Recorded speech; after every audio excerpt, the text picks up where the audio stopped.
Atina Diffley is an organic farmer, organic farming consultant, an award-winning author, and one of our movement's outstanding leaders. For over 30 years, she and her husband ran Gardens of Eagan organic vegetable farm in Minnesota, and she is now a highly sought-after organic farming and food safety consultant, as well as a plant breeder. She has championed the cause of organic agriculture at every level of government. Her advocacy has addressed the pressures of suburban development on agriculture, and she successfully led a citizen campaign in Minnesota against the fossil fuel industry to create a first-in-the-nation set of protections from development for organic farms.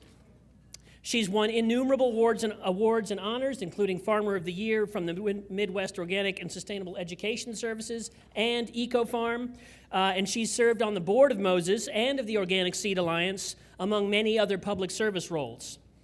She'll be doing a book signing right here in this banquet hall after her talk, and we are really thrilled to have her here with us tonight, so please join me in a warm round of applause for Atina Diffley. Thanks, Roland.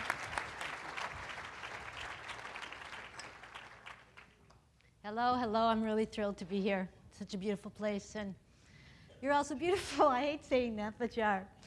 And, you know, my earliest memories, they're in the garden, and I think many of you will be able to relate to this because our spring ritual, and this is from before I was an articulate person, you know, when I was still in that sensory stage of life where we see colors and smells and it's all on a sensory experience. So our family's spring ritual was the garden, and their dad would be plowing the garden with the rototiller, and we'd be following him, stepping into his big footprints as he tilled the soil. Birds hopping around, pulling worms, that fresh scent of life coming out of the soil as it rolled over. And at that point in my life, my favorite thing in the world was rain.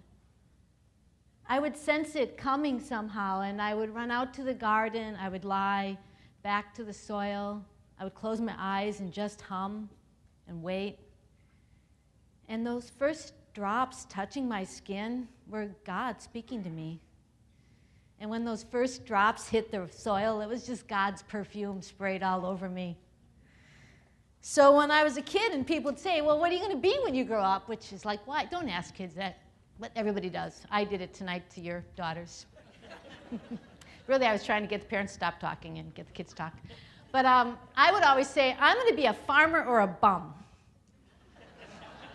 I mean, they both got to be dirty. Who in this room doesn't love getting dirty? And I had some Hollywood image of bums, like jumping over a white, perfect picket fence and stealing tomatoes. That sounded like a lot of fun. And I really thought they were both independent.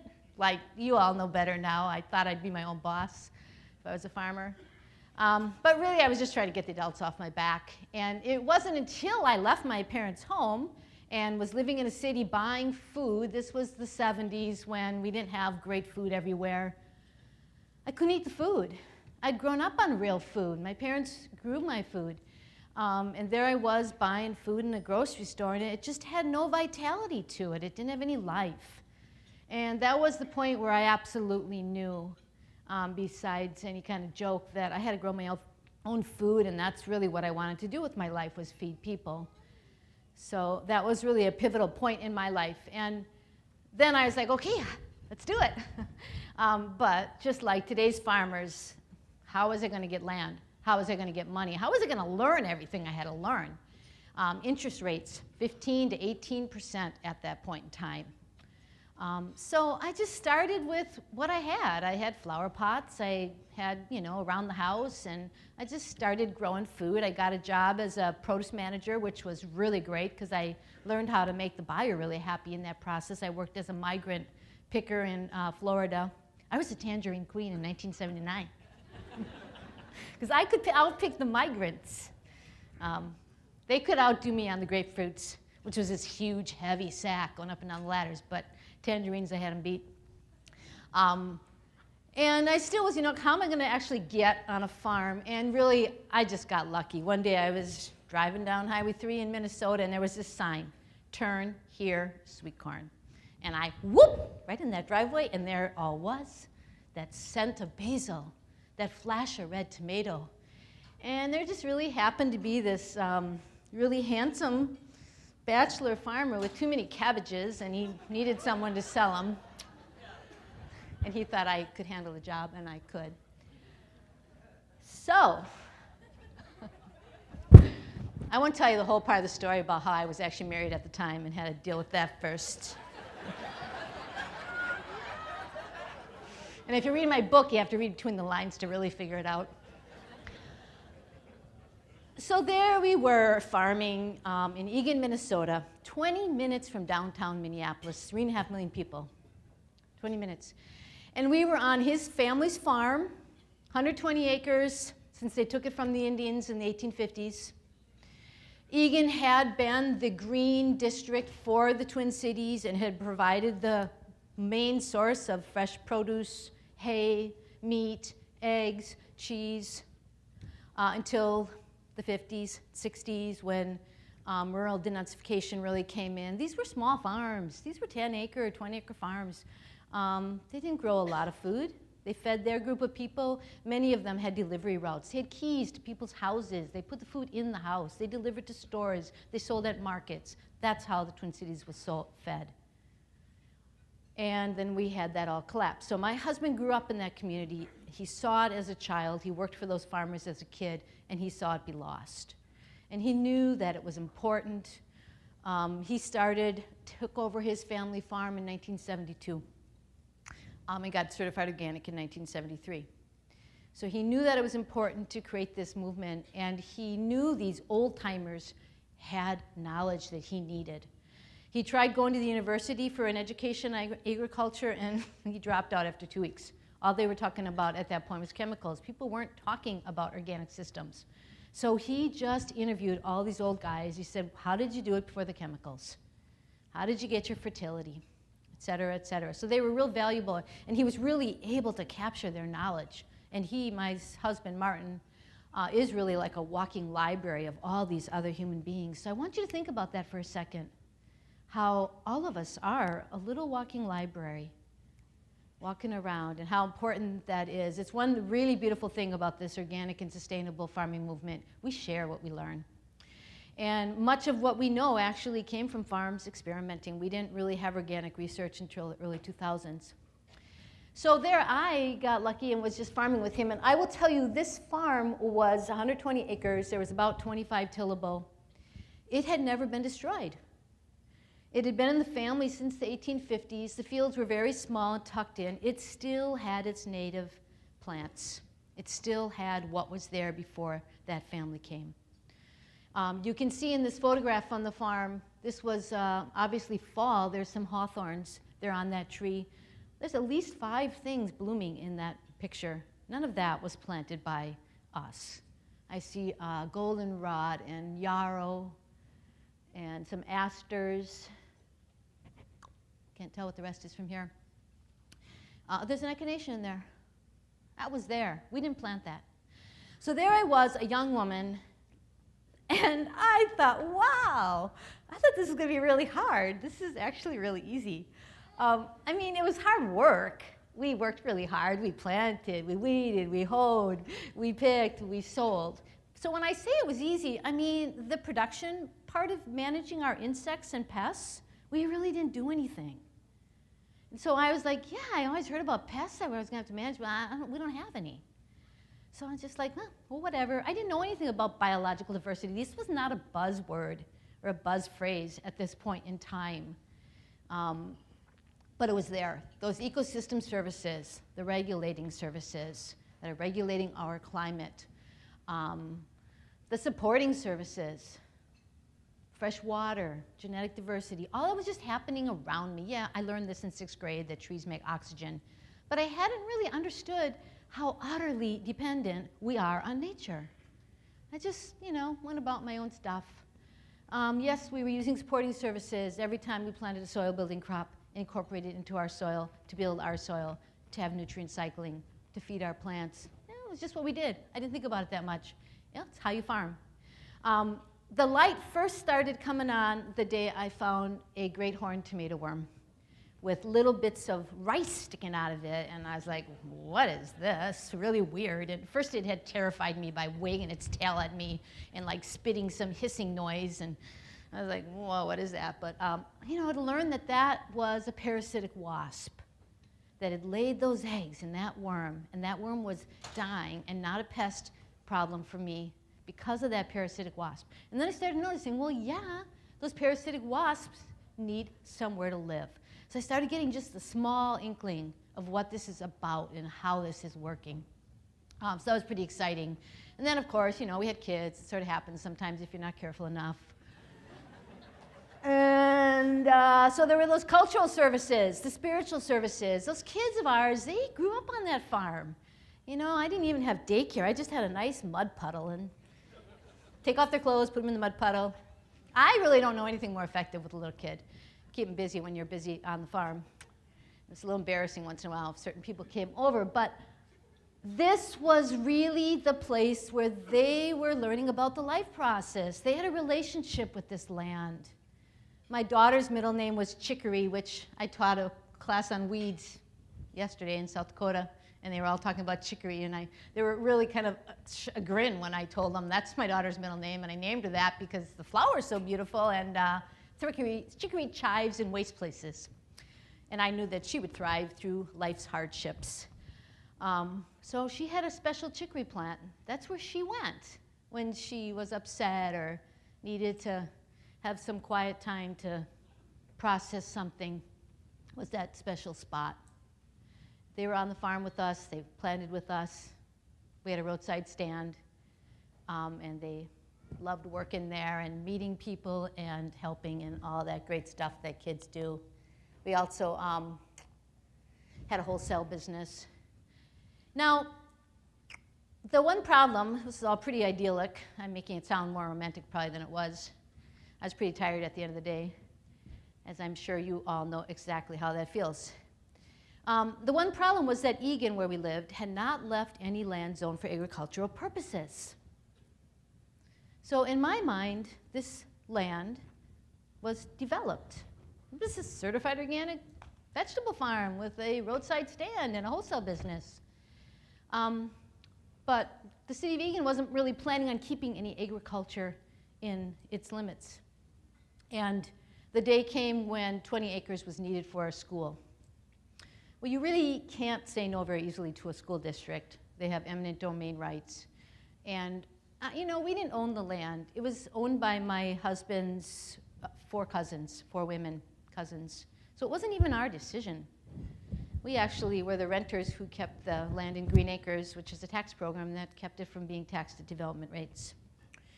We just owned an acre where our house was, and my husband had grown up there on that land as if it was family land, but he didn't be the inheritor. So we had a house, roadside stand, our greenhouses, our kids' garden, their little garden where they planted their stuff.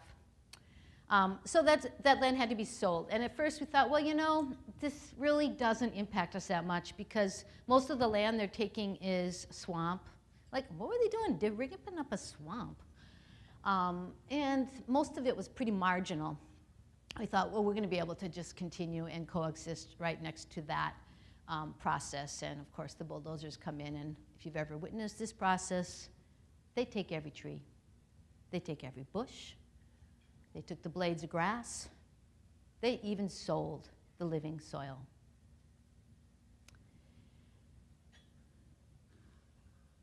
Our fields were right next to that, and we thought, yeah, we'll continue. Well, they needed to bring the Soon water across the rest of the farm to serve the school, and because the Soon water is crossing the land, it is now more valuable because it can be developed. You didn't recognize it as already developed, having a purpose. You don't have to pay those Soon water assessments until you sell the land. But this particular one had 11% interest on it. That means that if you owe $500,000, in 7 years, you owe $1 million. And in another 7 years, you owe $2 million. And in another 7 years, you owe $4 million. That's how they get the land. What kind of choice is that for a family to make? Sit there and think, if we wait, we're going to owe more than the land's ever going to be worth? 2 of the sisters wanted to sell it, 2 of them didn't. They did an incredible job of staying in relationship through such a difficult decision. And you know, what's never? If you never sell the land, you never have to pay it, but never ever is a fairy tale, and it is a really long time. So the land was sold.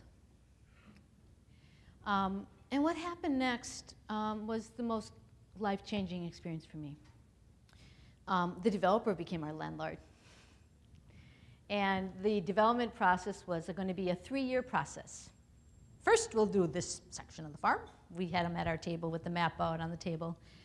Then we're going to do this section, and then you're going to do the 3rd section, and we can rent the fields until they're developed. Of course, there was the caveat if they changed, they had the right to change their plans at any point of time, and if any of their development processes damaged our crops, they were not liable. We didn't have a whole lot of options but to sign this document. We'd been looking for our own land for a long time and really hadn't found any. So that development process started. And as I said, every bush, every blade of grass, they sold that living topsoil. And what we experienced is that we were farming land that was immediately adjacent to land that had no life. We literally experienced an ecological collapse. Our crops were overrun by pests.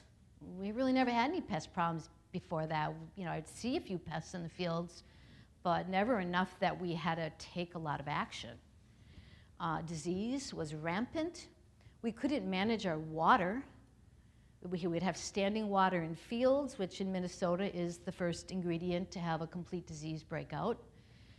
We would have water hit the ground, a rain. There was no life to take the water in, and it would just grab the soil and run and bury our crops. So that was when I started really getting, you know, this conversation about biological diversity. This isn't just some sweet little thing we talk about. This is real. I saw it on a very microcosm on one little piece of land. But I saw that we can't live without it. So I started to really get what nature was doing for me that I really had no idea of before that. And then there was something even deeper and harder and heart-wrenchinger. And that was my kids. You know, they were little kids. This is all they knew. This is what they knew of as God. This was the life process to them. And they were learning that the sacred would not always be protected. They were learning that their parents were not all-powerful beings who can protect them from bad things happening. They're not supposed to learn that till they're defiant teenagers. That's the loss of innocence. My daughter withdrew.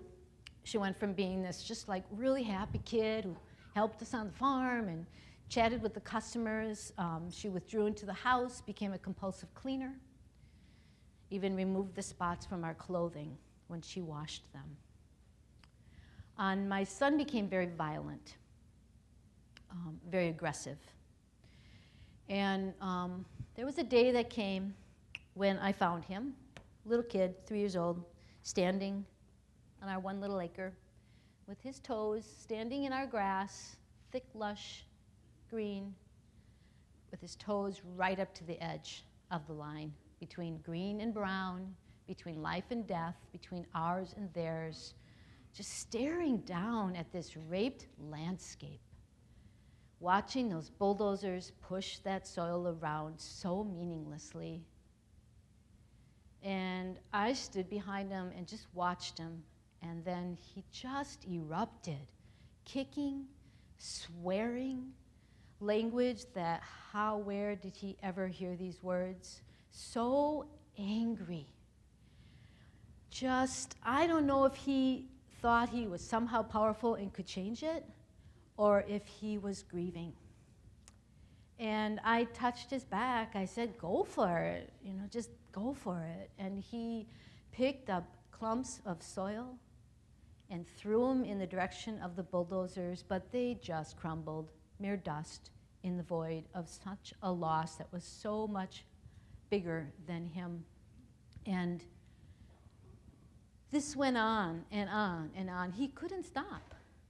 He just kept kicking and screaming and crying and swearing and throwing, and he just became weak. I mean, he physically couldn't continue. His voice was hoarse, but he couldn't stop.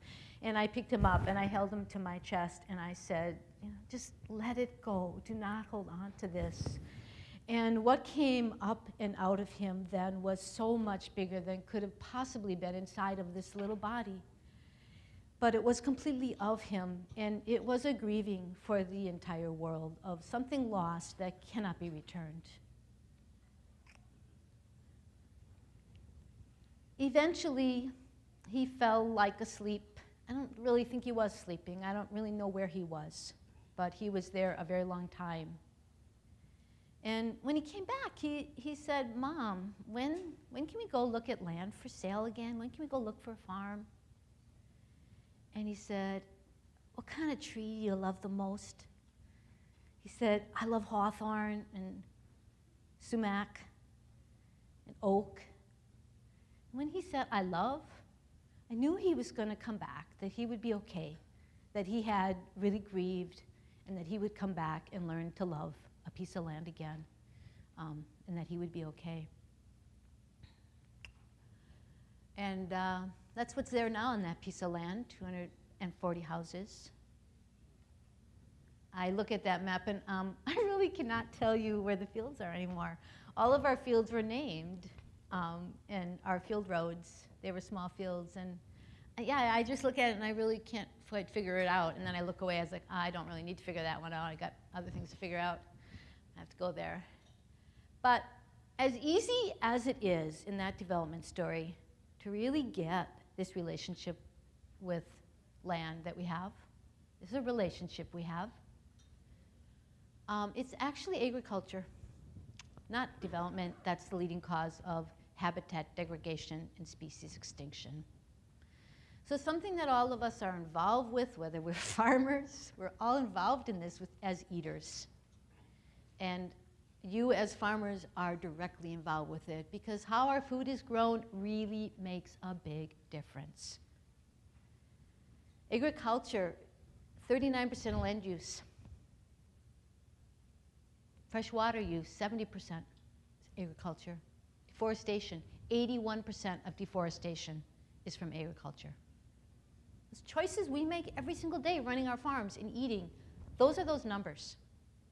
We look at this one from Iowa, 29%. When we look at greenhouse gas emissions per sector, 29% are coming from agriculture in a farming state like Iowa. That's pretty real. It's not hard to figure out. We're corn and soybeans up there. It's a monoculture. We think corn and soybeans are a diversity. We get Farmer of the Year awards for people that add a third crop like pumpkins. Woo! It's based on a fossil fuel system. We don't see a whole lot of diversity in those things, and that's what it results in. There's nothing covering that land once that crop is taken off, and we know that land needs to be covered. Just bringing one other species into a monoculture means that other species come. Think of the insects that come when you go throwing a little annual clover into a cornfield. The insects. Think of the soil protection that happens. Think of the species in the soil, the mycorrhizal fungi, the bacterias. And think of what happens in winter when that crop is finished and harvested and the soil is still covered. It makes a difference. It makes a big difference. Think about vegetables. Most of the vegetables consumed in the United States are grown in acres and seas of black plastic. That's a monoculture. They stick the vegetable in there. You could tell me that it reduces herbicide use. That's possible, but it sure doesn't increase the biodiversity. And then the hedgerows are ripped out in the name of food safety.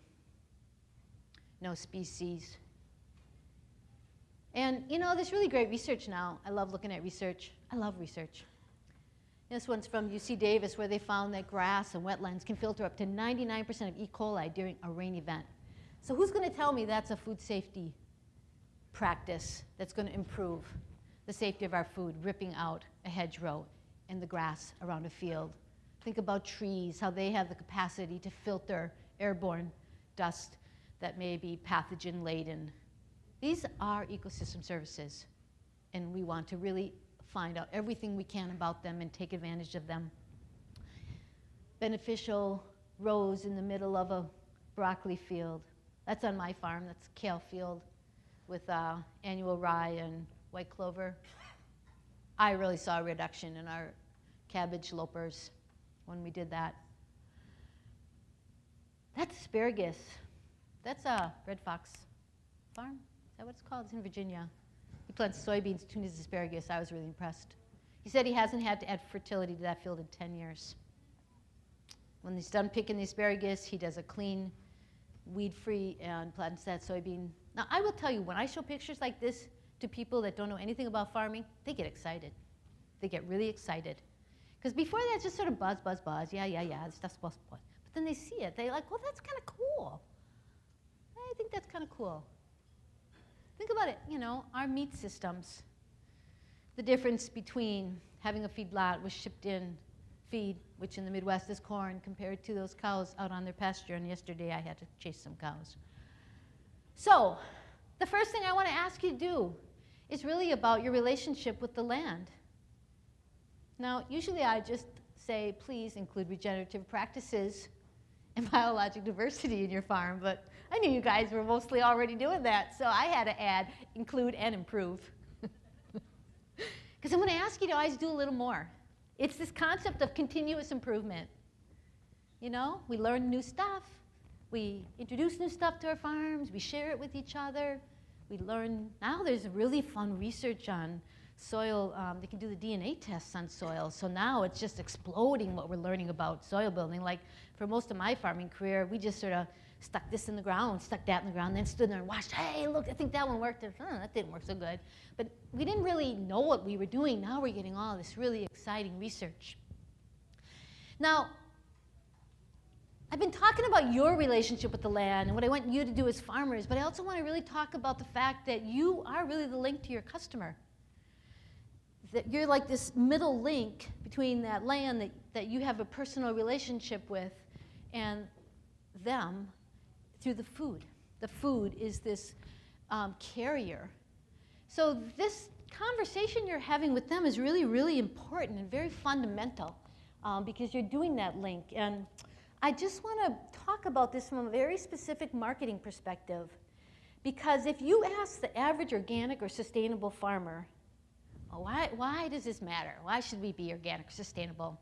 They all say the same thing. Oh, soil, mycorrhizal fungi, bacteria, for half an hour. They talk about soil. What does the average organic customer say when you say, why should I buy organic? They talk about health. They say, I don't want to give my kids pesticides. That's personal to them. If you want to influence somebody, you got to know what they care about. You have to know what is personal to them. This other stuff, environmental, ecological, economical. What's the other one up there? I just talked all day. Social, how we treat our workers.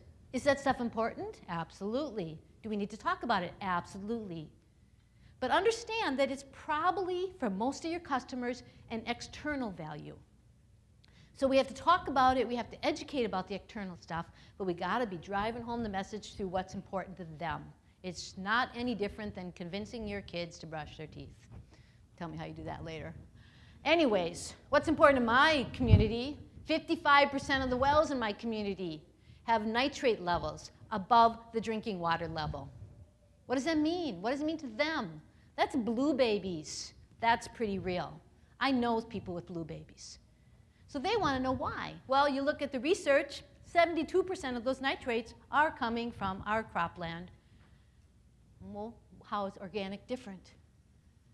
We have plenty of research showing that organic farming systems reduce nitrate leaching, not into into the water, but into the atmosphere. That is something now that they can really relate to because it's real to them. They can see that it impacts them. So as I'm talking to people and my customers, I want to bring this information to them. It's very important that I bring this information to them because they trust me, they have a relationship with me through my food. But I want to talk about it in a way that I want to deliver the information about the problem, but I also want to talk about the solution because I don't want to create hopelessness. So that bringing the solution is really important, whether it's showing your farm, whether it's sharing research from Rodale, 15 to 28% more carbon in the soil. That's going to reduce problems for my customer because it's affecting climate change. So I'm talking it to them through their lens. Organic farms use less energy. They emit less greenhouse gas. This is research to back it up. Organic farming has higher yields in drought. For every 1% of organic matter, that soil can hold 16,500 gallons of water. So I'm not going to go to them and say, yeah, I like having higher organic matter because I don't have to spend as much money in irrigation. That's about me. That's not personal to them that I save money in irrigation. Why does that matter to them? That's how I want to deliver that to them. So that's all very important, and really think about what your story is, and how you can bring your story to your farm in a way that's going to just really engage them and give them a picture of, well, who is this farm? What do they care about? What do they look like? What do they value? That's going to really do a lot. A lot. So I'm bringing you back to that development story. We did buy a new farm. It took us 6 years to find one, and in that 6-year period, we rented 32 different properties with a 22-mile, radius. Can you talk about learning management skills? We couldn't find a large piece of certifiable land. We were certified organic. We didn't want to be transitional or some other title at that point in time. We would have changed our market, and really all we could find was like a half acre here and an acre over there, and we certainly weren't making any money. We were just staying alive till we found a new farm. And that is a picture of our farm in 1991 when we finally bought it. 100 acres, pretty much tilled, monocropped. Soil was compacted. We could not get, anything in there. We knew it was good black prairie loam, but it had the crap beat out of it, and it had pretty low organic matter at that point. You can see the waterway running through the middle. They were just plowing right through this intermittent stream. I don't know how. We have water in it most of the time. They were plowing right through it. So we knew that before we could farm this land, we had to bring the life back to it, turn the life. So we actually put it through a 3-year building program before we took a cash crop off as we were running this myriad of different land, little plots. So first thing we did was deal with the water. There were no grassed waterways, and we walked that farm in a heavy rainstorm with stakes, and we staked out where the waterways had to be. And brought those in and got them covered with grass and thought about how the fields would be. And then we had to deal with the soil health. It was so compacted. The rain would hit that soil and just run off. It couldn't soak in, or it would sit in puddles and just move. That intermittent stream just kept moving around because it just kept getting filled up with soil. So we had to put it through a 3-year soil building program. We had to think about biological diversity. The only diversity on there was those woodlots and that one hedgerow. So we had to bring in beneficial species for flowers. We had to bring in beetle banks, et cetera. And then we had to bring in the crop diversity. So that picture is in 2005, and there's 52 small fields, and they all have beetle banks and diversity between them. Now let me tell you, that was really a lot of work putting that thing together. Think about that first farm I had. It just existed. I just took it for granted. It's a lot more work to put that together, and it's a never-ending task. So in 2005, one day, I sat down and I said, this is all really interesting, but I actually wonder, I was doing my end-of-the-year spreadsheets, how much food we'd produced, and I said, I wonder how many servings of food it was. And I did the calculations. I don't actually know how many servings it was. It was based on a mathematical equation of how many servings are in a pound of broccoli or something. But I came up with 3 million servings. That was really different than looking at a spreadsheet that said how much money I made or how many pounds I sold. That was people sitting at a table, laughing, talking, sharing food. That was little kids growing up on good food. That was family reunions. That was parties. I saw all the people all of a sudden. And it was a pretty amazing moment. So that's my second ask. Really recognize this role you have as the link between the land and the people you are feeding. You are feeding people. That's a really beautiful thing. It's the most fundamental task there is on the planet. I was going to say it was the oldest profession, but we all know it's not. Okay. So there's my lovely husband, Martin, trying to pretend he's Clark Gable in the sweet corn patch. This was a poster we used in our stores, and we had that little bubble there, and we would tell the stores what to write in it. They would say, you know, Martin planted yesterday, or it just tasseled, or tomorrow, Atina will be here at 8 o'clock with the first corn. It was really great, that face of the farm kind of thing, where we were talking with them, and they really felt like they knew who we were. And because they saw our faces all the time on these posters in the stores and through all of our point of purchase materials, they actually thought they knew us. Like, I would tell you, it happened to me every single time I was in the cities. Somebody would come up and say, hey, Atina, how are the kids? And blah, blah, blah, blah. I was like, I haven't got a clue who they are. But it was so personal to them that our land was actually their land. That's how they perceived it. This was their farm. And Martin and I were having our winter meeting. I gave a quality of life workshop today, and all of you, but 8 of you missed it. So I'm not going to give you the whole 8 hours in the next minute, but I'm going to give you one little piece of it, is that every single winter, Martin and I sat down and we spent a full week reevaluating and assessing our farm and how we were meeting our goals and thinking through what we wanted to do. And one year, the word fungible came up. I have kind of a fanaticism about word of the day, and fungible is a really great word. Everyone should leave this room tonight really thinking about what that word means for you. How many of you want to be fungible? I mean, fun. The word fun is it. Don't you want to have fun on the farm? Oh, put those hands down. You don't want to be fungible. I was tricking you. Fungible means exchangeable for another of like kind. Exchangeable for another of like kind. Commodity crops are fungible. That bushel of field corn from Farmer Mary that goes to the elevator has the same value set by the Chicago Board of Trade as that bushel from Sue. Oh, it's great having all these lady farmers, isn't it? Okay, so you want to be fungible. And it's a very important word. And we're going to talk more about why and what that means. And the other thing that came up in that meeting was goodwill. What is goodwill? How much do we have? Does it have a value? Could we actually put a dollar value on goodwill? Could we go to our banker and say, oh yeah, you should loan me $200,000 because I've got like $200,000 worth of goodwill? We actually do say that to our banker.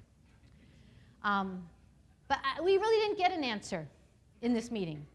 You know, it was like something we were batting around and having our little intellectual sparring competition on it, but we didn't get an answer. And the next spring, I got my answer. Because it was a beautiful Sunday, we had just finished planting kale, and my hands were still stained green from those kale plants. I was sitting at my desk with my feet up and the radio on, going through the mail. I only open my mail once a week on Sunday afternoons. It's my time management thing. Go to my website, pull down my time management thing. Anyways, there were 3 letters from someone called Mincan. That's what it said on the return address, Mincan. I was like, Mincan? Minnesota, must be Minnesota, can. That sounds like, yes, we can. And I decided they were from a food shelf. And I was really annoyed because I thought they were asking me for money, and they didn't need 3 letters. 1 would have sufficed, and they were wasting paper, so I threw them in the recycling bin, and I didn't open them. And then that little voice that nags in your head and tells you what you're really supposed to do, and you'd better listen to it because it's probably right, told me to go and get one and open it, and I did. And it was not from a food shelf. It was from Koch Industries. Any of you heard of the Koch brothers? A Koch Industry owned crude oil pipeline called the Mincan Project. They give them such nice names. And they weren't actually looking for money. They were looking for my land. So they were writing to inform me that they were applying for a route permit and that we were in the corridor. Oh, and by the way, we're going to need a few extra acres, like 20, for a pumping station. I really believe that my heart stopped beating in that moment. I'm not saying that as an expression. I knew what would happen if that went through there. I'd already been through development. I knew we would not grow food on that land again. And quite frankly, I was too tired to redo, move, start another farm. I'm sorry, that's not going to happen again. And I'm really embarrassed about the first thing I did, which is I grabbed all 3 letters. I went in the recycling and grabbed them. And I ran down to the machine shop where Martin was working, and I waved those letters in his face, and I told him about the pipeline. And this is the part that's so embarrassing. I said, you have to call them up and tell them what's here. They just don't know we're here. You have to tell them. And then I went into this long spiel with exactly what he should say. I obviously didn't know. And he just looked at me and he said, you know, they put these things where they want. You have all the answers. You call them. And this is the part that's so embarrassing, because I said, well, they'll listen to you better because you're a man. I really still, just saying that, I felt shame. So what was happening in that moment when I said that, and I believed that? I gave my power away. I thought I wasn't an expert. What do I know? I don't know anything about power lines. I don't know anything about pipelines. I don't know about public utilities. I know about organic farming. That's all I know. And I was minimizing that. So don't ever say the word just in front of me, by the way, because I'll tell you, oh, I don't hear that word. Please rephrase that. So if you said, well, I'm just a gardener, I'd make you say, I'm a gardener, with your shoulders back. I didn't get there quite yet. So, you know, my husband was saying, I'm not going to do it. You do it, and then it doesn't work anyways, but I'll stand behind you if you want to do it. Anyways, I went back up to the house, and I thought, this is ridiculous. I got to learn more. And I started reading, got online, found a nice little diagram they show you about how they're going to take your farm apart and put it all back together, just like it was before, so you can go back about your business. I got to find out how they're going to do that. That's like, I kind of like to know how they do that.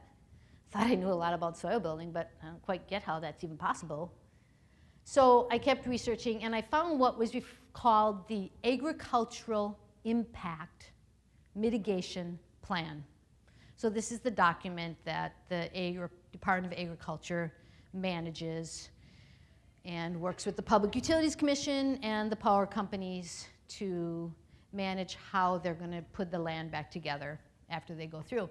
And I thought, well, this is going to be really interesting reading. I can't wait to read it. And I'm going along, and I'm like, And then I come to MnCan pipeline will not knowingly allow more than 12 inches of topsoil erosion.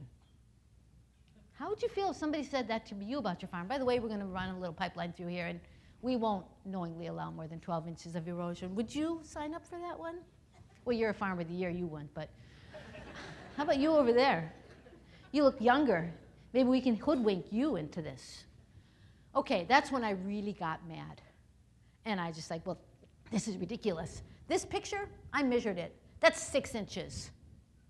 That's 6 inches. And they were saying they would not knowingly allow more than 12. And what's the not knowingly? Well, they don't exactly live there. How are they going to know if it's more than 12? They only show up when they have their bulldozers with them. I was really mad. And I picked up that phone and I dialed that number and I hung it up. I was really scared. At the same time, I was really mad.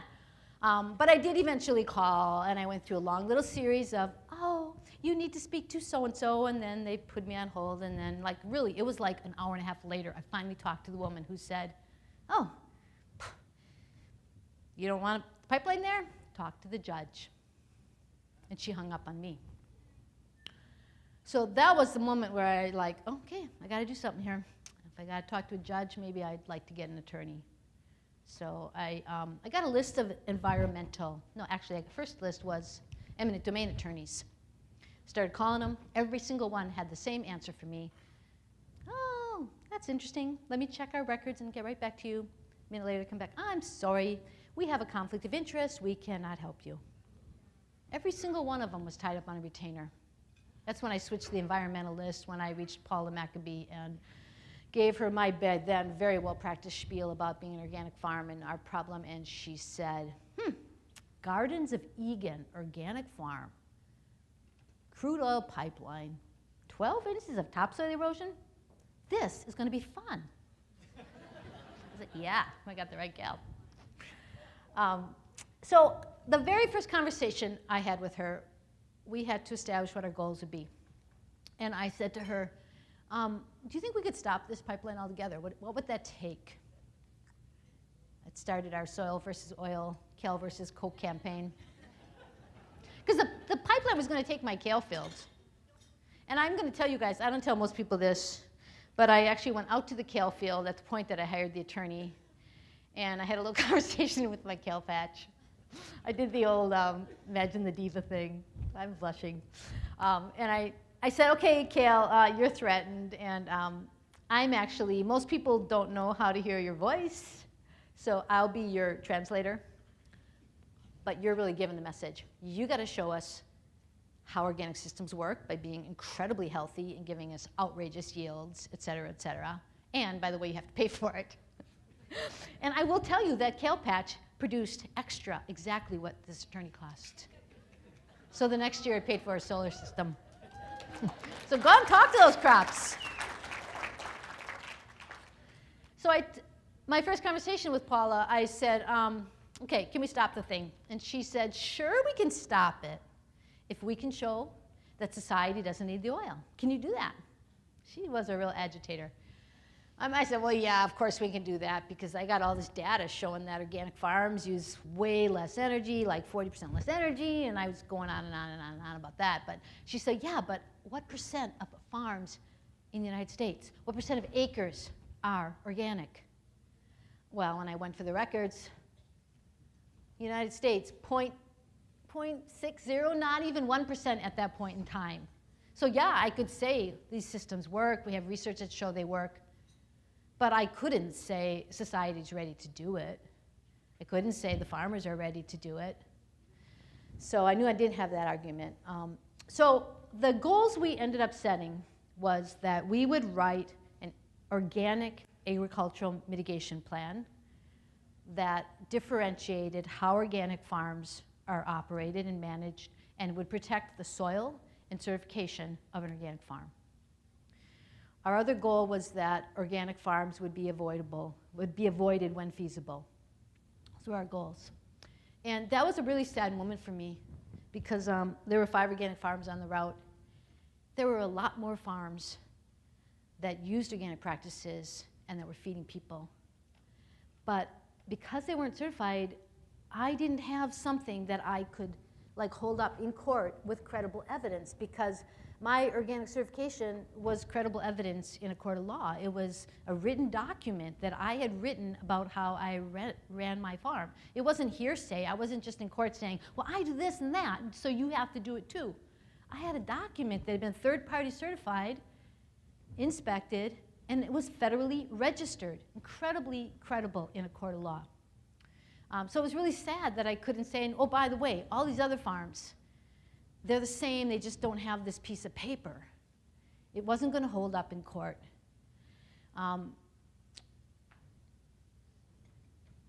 So we had 2 campaigns. I want to tell you something else first. I told you we wrote this organic mitigation plan that we wanted to get through. This was my other big turning point.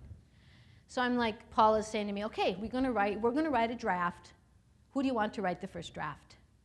And I'm sitting there, it's like midnight, because I didn't really sleep very much that year. I really literally slept an hour a night. I was just so charged, I didn't need sleep. But it was literally midnight or 2 in the morning, and I'm sitting there thinking, okay, who should I get to write this first draft?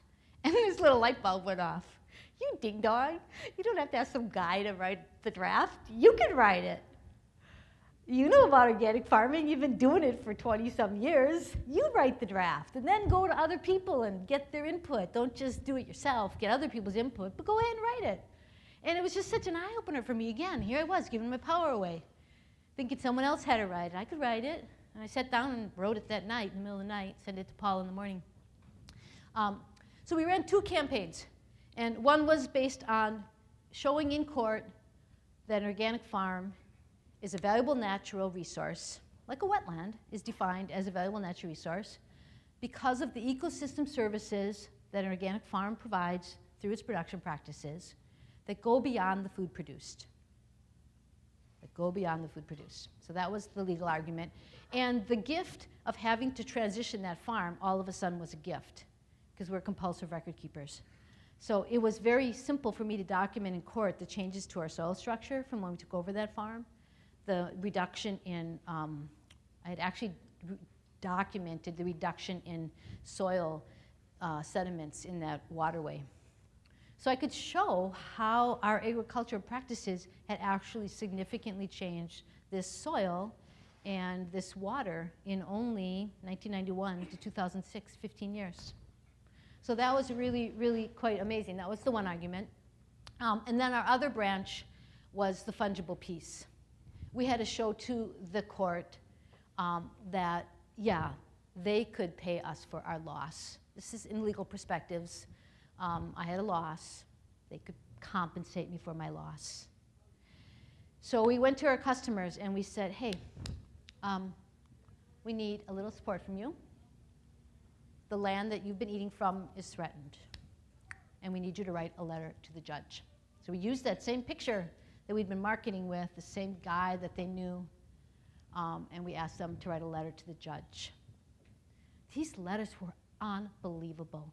We just said, you don't have to, talk about energy. You don't have to know anything about pipelines. Just talk about your relationship with this piece of land, with this farm, and how you would be affected if it no longer existed. They talked about having their first family reunion every single year based on when the corn and watermelons come in. They talked about 4 generations in their family have been eating from this farm. They talked about being chemically sensitive back in the 70s when there was no place to buy food that was organic, and how they drove 2 hours every week to get their food. They talked about how they put that food up so they'd have something to eat that didn't make them sick. Doctors wrote and told, they said, we tell our customers who have certain illnesses, they listed the illnesses, to go buy their food at this farm. They included the research that backed up why that mattered. Researchers at the University of Minnesota said, if this was happening to my research plots, I would make just as much of a fuss. 4,200 people wrote a letter to the judge.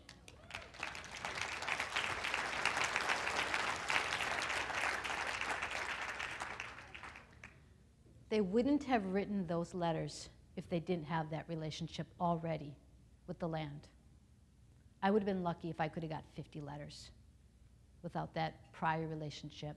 In fact, I told one of our produce buyers in a store about the whole thing, first time I told him about it, and I'll never forget his reaction. It was like water hitting cold rocks.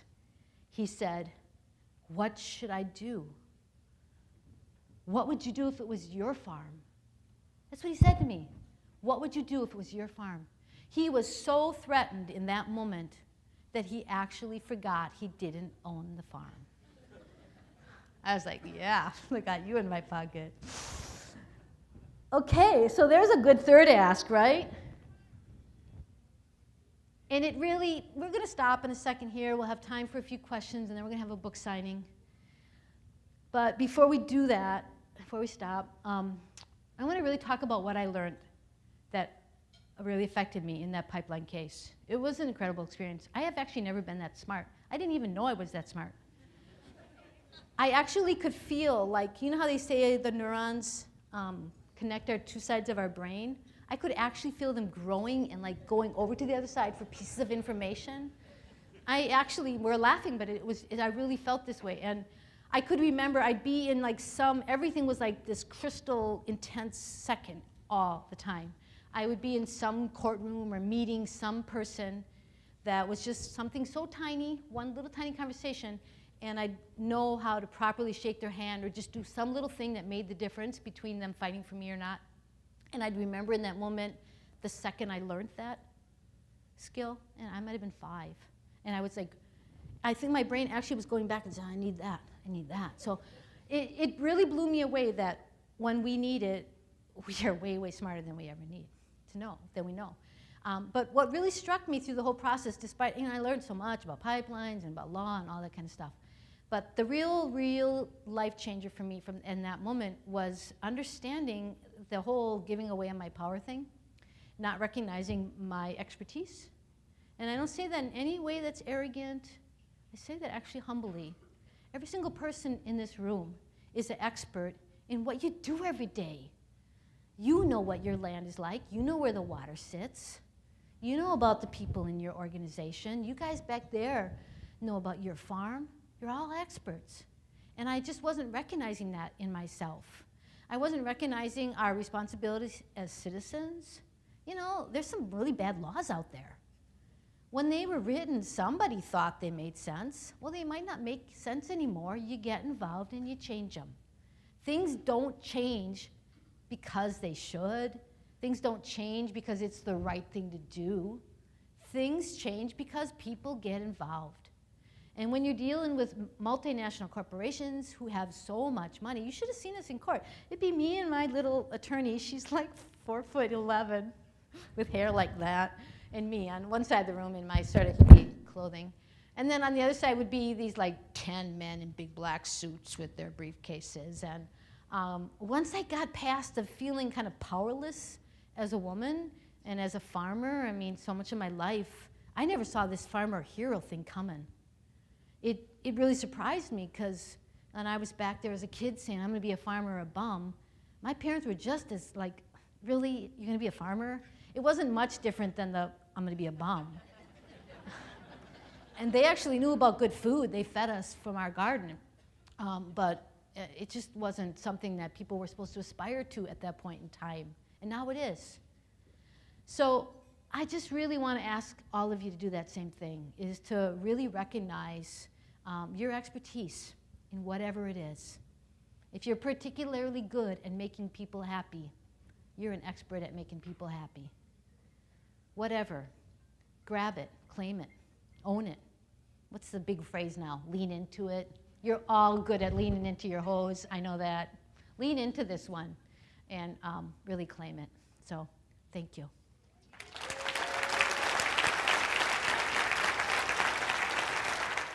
It just seems like such a natural consequence. Yeah, we got not only everything that we were asking for, complete success, the night before the public hearing. I was kind of disappointed, actually, because I had like hundreds and hundreds of people ready to come to the public hearing, and I think the pipeline company probably figured that out and didn't want them all to show up. Anyways, not only, this is actually the most important thing. Well, there's so many most important things.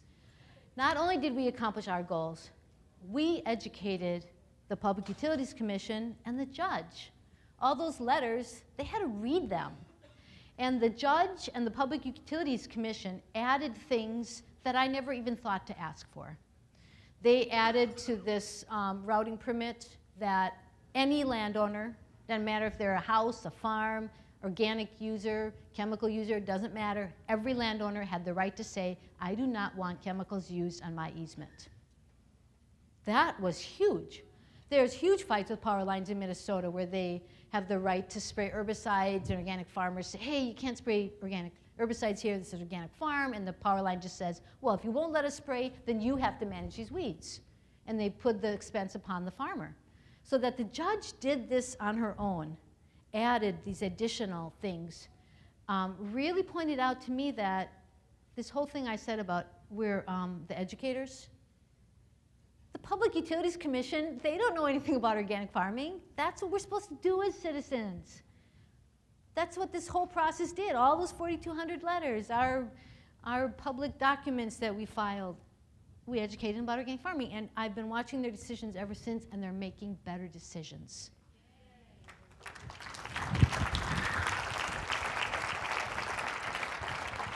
So your one letter that you write can feel sort of small and meaningless, but you start adding those together and you start sending them to people, that is what changes how people think and what they understand. So keep writing those letters, keep calling those decision makers. Other questions?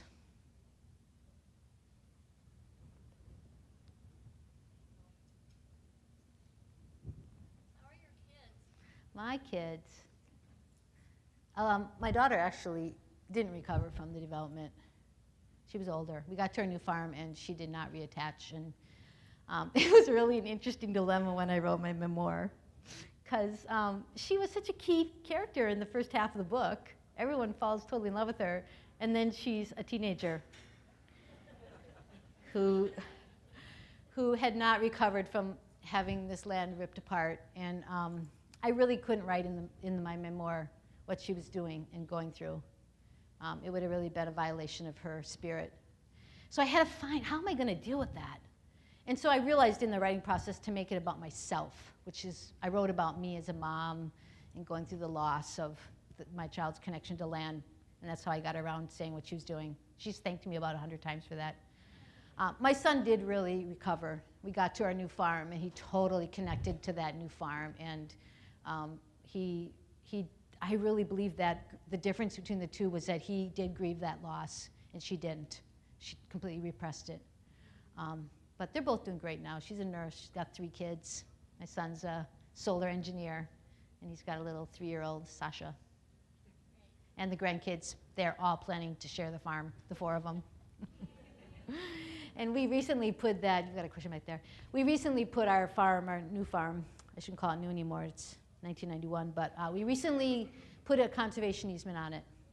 So that was a really happy moment in our life to know that it can't be developed.